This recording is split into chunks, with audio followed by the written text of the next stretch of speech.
Romain arrive avec un nouveau skateboard. Sur la planche, il est inscrit « Dieu est mort ».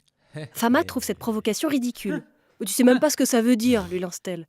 « Si, je sais que c'est une phrase de Nietzsche qui critique la religion. » Romain n'a pas tort.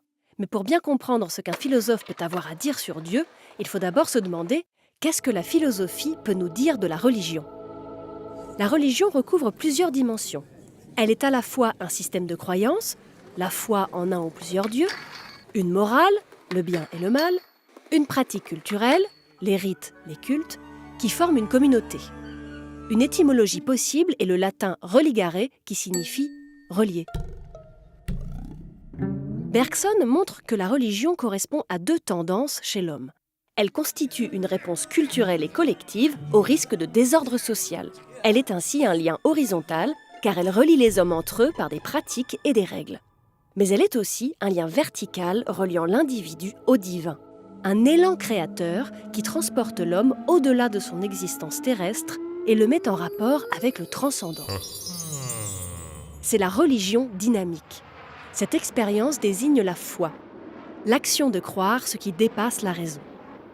Si la religion est une croyance irrationnelle, peut-on croire en n'importe quoi ?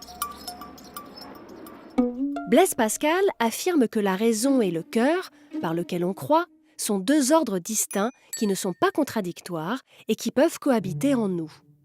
La foi n'est donc pas forcément contraire à la raison. Pascal est un philosophe, scientifique et croyant. Il écrit au XVIIe siècle dans une Europe entièrement dominée par la chrétienté. Mais la philosophie ne pense pas seulement la religion sous le prisme chrétien.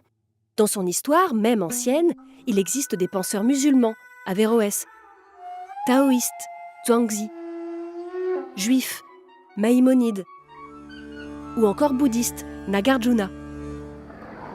Ok, Dieu est mort sur ton skateboard, mais de quel Dieu parle-t-on au juste ? Poursuit Fama, toujours sceptique.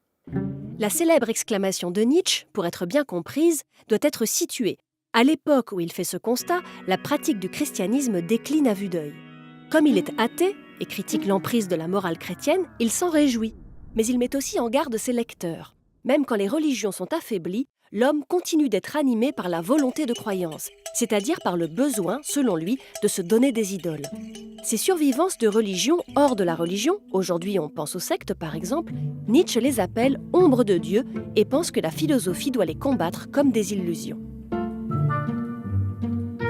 Philosopher, c'est peut-être prendre les religions comme sujet de réflexion.